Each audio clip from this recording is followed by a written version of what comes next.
3 ans et demi depuis décembre 2011, qui ne sont pas revenus à Paris. J'ai eu peur jusqu'à cette nuit et jusqu'au dernier moment. Je ne savais pas s'ils allaient venir, je m'attendais à tout.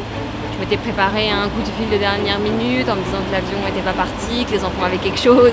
J'ai tellement été échaudée que je m'attendais vraiment au pire. Et en fait, j'ai reçu un email cette nuit me confirmant que les enfants étaient bien dans l'avion et que je vais pouvoir embrasser à Paris pour la première fois en 3 ans et demi. C'est un grand moment. Tara, elle est surexcitée. Voilà, ça fait des mois et des mois qu'elle me parle. Quand est-ce qu'ils vont venir à Paris? Quand est-ce qu'ils vont venir voir l'appartement? J'ai pas trop d'idées de leur programme. Nous, on va leur faire la fête.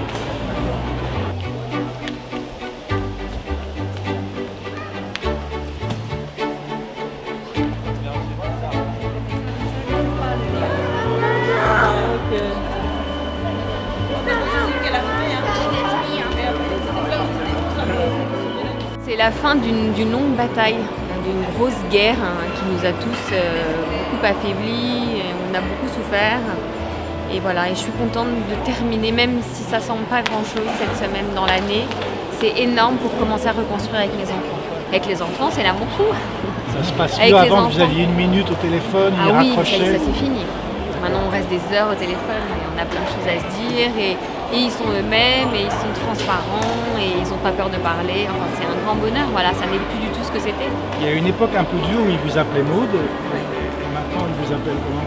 Moi, il m'appelle maman. Maman chérie, maman d'amour, maman d'or et d'argent. Enfin voilà, que des mots gentils voilà, qui réchauffent le cœur. C'est vrai que ça a été très douloureux toutes ces années où ils étaient très distants, très froids. J'avais l'impression qu'ils ne m'aimaient plus et il y a beaucoup de parents qui vivent la même chose. C'est vraiment l'aliénation parentale, c'est terrible. Ce sentiment de perdre ses enfants et de se sentir mal aimé ou plus aimé, c'est horrible.